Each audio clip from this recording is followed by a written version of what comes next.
Welcome all of you dear students and my dear friends. Welcome back once again. मैं हूं doctor वीर और आज जो हम बात करने वाले हैं काफी इंटरेस्टिंग टॉपिक पे बात करने वाले हैं। सबसे ज्यादा क्वेश्चन आपने मुझसे पूछा था। आज का जो हमारा टॉपिक है वो है कंस्ट्रक्शन साइट सेफ्टी। कंस्ट्रक्शन पे काम करते हुए किस तरह से हम सेफ्टी का ख्याल रखें। यदि आप हेल्थ सेफ्टी ऑफिसर हैं, यदि आप फायर सेफ्टी ऑफिसर हैं, तो अगर इन दोनों में से आप फायर सेफ्टी का काम देख रहे हैं या फायर सेफ्टी मैनेजमेंट का काम देख रहे हैं या हेल्थ सेफ्टी मैनेजमेंट का काम देख रहे हैं, तो फिर ये सभी बातें जानना बहुत ही आवश्यक है आपके लिए। आज मैं आपको कुछ ऐसा तरीका बताऊंगा, कुछ ऐसे टिप्स बताऊंगा जिसको अगर आपने हमेशा ध्यान में रखा तो गारंटी के साथ कहता हूं कभी भी साइट पे एक्सीडेंट नहीं होगा, कभी भी साइट पे किसी भी तरह के इंजरी नहीं होगी, कभी भी साइट में किसी साइट पर किसी भी तरह की प्रॉब्लम्स नहीं होगी। जी हाँ, कंस्ट्रक्शन साइट पर काम करते समय इन बातों का ख्याल रखना बहुत ही जरूरी होता है। तो कंस्ट्रक्शन साइट पे अगर आप काम करते हैं तो पहला क्वेश्चन ये आता है हमारे सामने कि कंस्ट्रक्शन साइट पर काम करते समय क्या क्या परेशानियां आती हैं, किस तरह की समस्या आएगी, किस तरह का हजार्ड अवेलेबल होगा, किस तरह से रिस्क एसोसिएट होगा और रिस्क कंट्रोल कैसे करेंगे, कंट्रोल मेजर का कैसे उपयोग करेंगे, एक्सीडेंट होने से कैसे रोकना है। ये तमाम बातें हम आज इस वीडियो में सीखेंगे। आज का ये जो ट्रेनिंग वीडियो है, इस ट्रेनिंग वीडियो में मैं हर एक चीज आपको सिखाने वाला हूँ, हर एक चीज बताने वाला हूँ। तो इससे अगर आपने इस चीज को सीख लिया, इस टेक्निक को सीख लिया, तो मैं गारंटी के साथ कहता हूं जो नॉन टेक्निकल है, यानी अभी हाल ही में बहुत ज्यादा अनुभव नहीं है, वह भी कंस्ट्रक्शन साइट पर as a health safety officer, as a fire safety officer duty कर सकते हैं, बगैर किसी रिस्क के, बगैर किसी चोट के, बगैर किसी एक्सीडेंट के। तो सबसे पहली बात जो हमें ध्यान रखना होता है वो क्या रखना होता है, अगर आप कंस्ट्रक्शन साइट पे हैं, तो कंस्ट्रक्शन साइट पे आप हैं तो आपको जो ध्यान रखना है वो ध्यान रखना है क्या कि कंस्ट्रक्शन साइट पे आपको दो चीजें आपको अक्सर देखने को मिल जाती हैं। और वो दो चीजें क्या होती हैं, जिसे आप कहते हैं हजार्ड एंड रिस्क।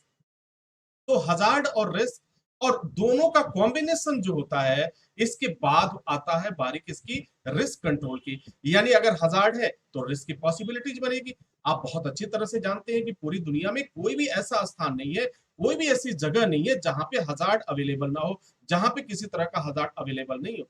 अगर आप कंस्ट्रक्शन साइट की बात करते हैं, कंस्ट्रक्शन साइट पे काम करते हैं, तो वहां पे तो हजार्ड भी अवेलेबल है, वहां रिस्क भी अवेलेबल है, और फिर वहां एक्सीडेंट भी अवेलेबल है, वहां नियर मिस भी अवेलेबल है। तो so many problems are there available the also time. हमेशा वो सारी चीजें वहां पे अवेलेबल होती है, अर्थात उपस्थित होती है। तो हजार्ड अगर है तो अब हजार्ड को समझना है। अब तक आपने कितने हजार्ड पढ़े, अगर हजार्ड की मैं बात करूं तो बहुत सारी चीजें जो है हजार्ड के रूप में आप देखते हैं, कहीं फिजिकल हजार्ड, कहीं मैकेनिकल, कहीं केमिकल, कहीं बायोलॉजिकल। लेकिन जब आप कंस्ट्रक्शन साइट पे जाते हैं तो यहाँ बहुत ज्यादा आपको चिंता करने की जरूरत नहीं है, यहाँ बहुत ही इजी वे में आप समझ पाएंगे। अब हजार्ड की मैं बात कर लेता हूं। अगर मैं हजार्ड की बात करूं तो इसके बाद से जो दूसरी चीज आती है वो क्या होगी सर, आप उस चीज को हम समझने का प्रयास करते हैं। तो हजार्ड में देखते हैं कि हजार्ड ऑन साइट क्या क्या हो सकता है, हजार्ड ऑन साइट क्या क्या हो सकता है ये भी समझेंगे। तो पहला हजार्ड जो है स्लिप, ट्रिप एंड फॉल। यानी ये किससे रिलेटेड है, ये आपका फिजिकल हजार्ड से रिलेटेड है। तो बस बहुत ज्यादा चिंता करने की जरूरत नहीं है। जरा सोचिए, एक साइट पर काम करते हुए सबसे ज्यादा जो खतरा होता है वह फिसलने का खतरा होता है, उलझने का खतरा होता है और ऊंचाई से गिरने का खतरा होता है। ये तीन ऐसे खतरे होते हैं, तीन ऐसे हजार्ड से जिससे बहुत ज्यादा नुकसान होने की पॉसिबिलिटीज बनती है। अब दूसरा क्या होता है, दूसरा कोलैप्स। कोलैप्स होता है या ब्रेकडाउन होता है। कोलैप्स का मतलब होता है जो भी आपका इसका फोल्ड है, बना हुआ है, या कोई ऐसा स्ट्रक्चर है, ऐसा ढांचा बना हुआ है, अचानक कोलैप्स कर जाना, इट मींस टूट जाना। जब टूटेगा तो क्या होगा, उस पे जो मटेरियल होगा वो भी नीचे आएगा, उस पे जो लोग काम कर रहे हैं वो भी नीचे आएंगे। तो कोलैप्स का होना, ब्रेकडाउन का होना, ये भी एक तरह का हजार्ड की श्रेणी में इसे रखा जाता है, क्योंकि अक्सर इसके चांसेस तो कम होते हैं लेकिन हम इसे इग्नोर नहीं कर सकते हैं। कोलैप्स होने से आज तक जो मौतें हुई हैं, आज तक जो इंजरी हुई है, अगर उसे देखा गया, रिकॉर्ड किया गया, तो 2018 तक इनका जो आंकड़ा रहा है वर्क एट हाइट प्रॉब्लम्स के नाम से जाना गया और काफी ज्यादा इंजरी आई थी। अब बात कर लेते हैं तीसरा क्या हमें कंसीडर करना। तीसरी बात जो हमें कंसीडर करनी है सर, वो होता है इम्पैक्ट। अब इम्पैक्ट क्या होता है? इम्पैक्ट के बारे में सोचो। अगर आप काम कर रहे हो, तो जब हजार्ड आपका जो क्लास चल रहा था, जब आप लेक्चर में थे, जब पढ़ाई कर रहे थे, उसमें आपने एक पढ़ा होगा इम्पैक्ट। Impact activities. इम्पैक्ट का मतलब होता है कि जब मशीन के साथ आप काम करते हैं, उस मशीन से ठोकर लग जाना, उस मशीन से चोट लग जाना, या किसी ऐसी चीज से जिसमें गति है, जिसमें मूवमेंट है, उससे चोट लग जाता है, उसे हम क्या कहते हैं? इम्पैक्टिंग या इम्पैक्ट एक्टिविटीज, इम्पैक्ट इंजरी के नाम से भी जाना जाता है। तो आप देख पा रहे हैं कि एक साइट, ऑन साइट पर, यानी एक कंस्ट्रक्शन साइट पर जो हजार्ड्स की हम बात करें, तो हमें कंसीडर किस में करना है? स्लिप पर कंसीडर करना है, ट्रिप पर कंसीडर करना है, फॉल पे कंसीडर करना है, ब्रेकडाउन पे कंसीडर करना है, और फिर इम्पैक्टिंग पे कंसीडर करना है। तो डियर स्टूडेंट, इसके साथ साथ आपको सुपरविजन और ऑब्जर्वेशन आपका बहुत ही ज्यादा मायने रखता है। इसके अलावा आपको किसी भी तरह अन्य चीजों के बारे में बहुत चिंता करने की कोई आवश्यकता नहीं है, ठीक है? क्योंकि सबसे ज्यादा जिनसे खतरा हमें, सबसे पहले उसी को कंट्रोल करेंगे। अब जरा सोचने की का प्रयास करिए कि जिस चीज से हमें सबसे ज्यादा खतरा है, सबसे पहले हम उसी पे तो कंसीडर करेंगे, सबसे पहले उसी को तो कंट्रोल करने की कोशिश कर रहे हैं। तो अगर आप ऊंचाई पे काम कर रहे हैं, तो एक प्रॉब्लम पहले आ रही है। वो प्रॉब्लम्स क्या है? ऊंचाई से गिरने की प्रॉब्लम्स है। दूसरा क्या हो रहा है? काम कर रहे हैं आप, स्टोन के साथ काम कर रहे हैं, आप मशीन के साथ काम कर रहे हैं, आप छड़ के साथ काम कर रहे हैं, आप वहां पे रिंग के साथ काम कर रहे हैं, स्ट्रक्चर के साथ काम कर रहे हैं। तो ये तमाम तरह की चीजें हैं जहां पर उलझने की चांसेस बहुत ज्यादा है। अब उलझेंगे तो आप गिरेंगे, अब गिरेंगे तो चोट लगेगा, और चोट लगेगा तो इंजरी हो सकती है। क्या क्या इंजरी हो सकती है? बोन ब्रेक हो सकता है, आपकी हड्डियां टूट सकती हैं, आपके मसल इंजरी हो सकती है, ब्रेन पे चोट लग सकता है, और बोन ब्रोकन, ये तमाम तरह की चोट लग सकती है। अगर इसकी गंभीरता अधिक हुई, तो dear students and my dear friends, जान जाने की भी पॉसिबिलिटीज होती है, यानी आपकी जान भी जा सकती है, मौत भी हो सकती है। कोलैप्स होने से, कोलैप्स सबसे ज्यादा खतरनाक स्थिति बनाता है। किसी ऊंचाई पे आप देखो, आप काम कर रहे हो, किसी ऊंचाई पे वो सारी चीजें हैं, और वहां से अचानक वो चीज जो है वह गिर जाती है, टूट जाती है।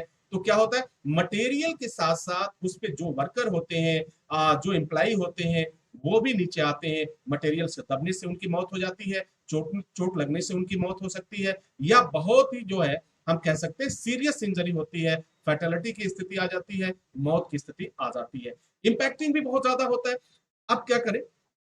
अब तक तो हम समझ चुके हैं कि साइट पर ये सारी चीज अवेलेबल है। इसके अलावा कोई भी चीज पे बहुत ज्यादा आपको फोकस करने की जरूरत नहीं है, ठीक है? ये ऐसा टिप्स है, ऐसा ट्रिक्स है, ये इतने दिनों के एक्सपीरियंस के आधार पर जो हम लोगों ने काम किया, जो हम लोगों ने कार्य देखा, उसके आधार पे मैं आपको बता रहा हूँ। इतना ही दिमाग में रखिए, फिर आपको कोई प्रॉब्लम नहीं होने वाली है। अब मैं बात कर लेता हूँ, इसके बाद जो कंडीशन बनेगा, वो क्या स्थिति बनेगी, अब कैसे करेंगे? अब सवाल ये आता है कि हम कंट्रोल कैसे करें, किस चीज को कंट्रोल करना है? तो वहां पे जो स्थितियां बन रही है, जो कंडीशंस आ रहे हैं, वह क्या बन रही है? गिरने का रिस्क है, कैसे कंट्रोल करेंगे सर? रिस्क कंट्रोल है, कैसे करेंगे सर? तो रिस्क कंट्रोल करने के लिए, या रिस्क को समझने के लिए, इन सभी चीजों के लिए सबसे पहला पॉइंट जो हमेशा आपको याद रखना है, ऑलवेज कीप इन माइंड, पहला इंपॉर्टेंट चीज है आपकी ट्रेनिंग। यानी प्रॉपर ट्रेनिंग की आपको व्यवस्था जरूर रखनी चाहिए, और टीबीटी की व्यवस्था रखनी चाहिए, टूल बॉक्स टॉक की व्यवस्था रखनी चाहिए, असेंबली एवरीडे, यानी जब भी आप कार्य स्टार्ट करें, ये नहीं कहीं कहीं पॉलिसी एवरीडे का है, कहीं कहीं पॉलिसी वीकली का है, बट ये एज ए सेफ्टी ऑफिसर होने के नाते, एज ए फायर सेफ्टी होने के नाते, मैं आपको ये एडवाइस करूंगा कि आप जो है हमेशा ट्रेनिंग पर, टीबीटी पर और पीपीई पर every day every time focus करें। अगर ये तीन चीजों को आपने अपना बना लिया, यदि ट्रेनिंग को, यानी जो भी प्रॉपर ट्रेनिंग है हो रही है, अगर आवश्यकता पड़े तो आप ट्रेनिंग प्रोवाइड करिए, ट्रेनिंग दीजिए, लोगों को बताइए, लोगों को जागरूक करिए। इससे क्या होगा? कभी भी कंपनी आपको मना नहीं करेगी। अगर एक ट्रेनिंग का प्रावधान है पॉलिसी में, और आप कहते हैं कि नहीं सर, मुझे नीड है कि ट्रेनिंग की आवश्यकता है, क्योंकि बहुत से वर्कर नए आए हैं, बहुत से लोग नए नए आए हैं, तो उनके लिए जरूर है। तो कोई भी कंपनी उसे आप मना नहीं करेगी, कोई भी सीनियर आपको मना नहीं करेगा। ओके, वो परमिशन देगा, आप ट्रेनिंग कंडक्ट कराइए, ट्रेनिंग स्टार्ट कराइए, ट्रेनिंग प्रोवाइड कराइए। टीबीटी, टूल बॉक्स टॉक, जो होता है किसी भी कार्य को शुरू करने से पहले, यानी स्पेशली कंस्ट्रक्शन साइट पे काम शुरू होने से पहले, एक बार सभी वर्करों से जरूर बात कर लीजिए। सभी जो लोग भी ऊंचाई पे जा रहे हैं, जो वर्कर हैं, जो इंजीनियर्स हैं, जो मैकेनिकल इंजीनियर्स हैं, इलेक्ट्रिकल इंजीनियर्स हैं, उनसे एक बार जरूर बात कर लीजिए और ये जानने की कोशिश करिए कि सर कोई प्रॉब्लम तो नहीं है, कोई दिक्कत तो नहीं है, ये जरूर जानने की कोशिश करिए। अगर इस टीबीटी से बहुत सा आप जो है एक्सीडेंट इंजरी को आप रोक पाएंगे, क्योंकि हर जगह आप अवेलेबल तो हो नहीं पाएंगे, लेकिन प्रॉपर ट्रेनिंग आपने दे दिया, प्रॉपर आपने अवेयर अवेयर कर दिया, जागरूक कर दिया, तो वह बंदा, वह वर्कर, वह इंजीनियर हमेशा जागरूक रहेगा, अपनी जान बचाने के साथ साथ, अपनी सेफ्टी के साथ साथ, अपने कलीग का यानी अपने साथ वालों का, अपने साथियों का भी ख्याल रखता है। और तीसरा जो सबसे इंपॉर्टेंट है, जो इंडिविजुअल प्रोटेक्शन आपको देता है, पर्सनल प्रोटेक्टिव इक्विपमेंट, तो ये पीपीई को भी हमेशा आपको ख्याल में रखना है कि यह पीपीई किसी भी दशा में, चाहे वो कोई भी कंडीशन हो, कभी भी इसे इग्नोर ना करें, कभी भी इससे टेम्पर ना हो, क्योंकि जब इसे आप इग्नोर करेंगे तो dear students and my dear friends, आप मौत को दावत देंगे, और जब मौत आएगी तो निश्चित रूप से आपके लिए, आपके अपनों के लिए ये काफी दुखदायी समय होगा। आई होप कि ये सारी चीजें आप समझ चुके होंगे, किस तरीके से वर्क करना है, किस तरह से काम करना है। इन सारी बातों को आप एक एक करके समझिएगा, ध्यान से समझिएगा, और उन सभी फ्रेमवर्क्स को भी समझिएगा ऑन साइट, क्योंकि कंस्ट्रक्शन साइट पर रिस्क ज्यादा होता है और दुर्घटना होने की चांसेस बहुत अधिक होती है। तो डियर स्टूडेंट्स, इसी के साथ इजाजत चाहूंगा, आपकी शुभकामनाओं के साथ। आप जहां भी रहें सुरक्षित रहें, आपको चोट न लगे, आपको कोई प्रॉब्लम्स ना हो, आपको कोई दिक्कत ना हो। मैं ऊपर वाले से ऐसा प्रार्थना करूंगा कि ताकि हमेशा आप हर एक चैलेंज को स्वीकार करते रहें और एक बेहतर सेफ्टी ऑफिसर साबित हो, एक बेहतर फायर सेफ्टी ऑफिसर साबित हो। Wish you all the best. Thank you for watching, thank you for learning.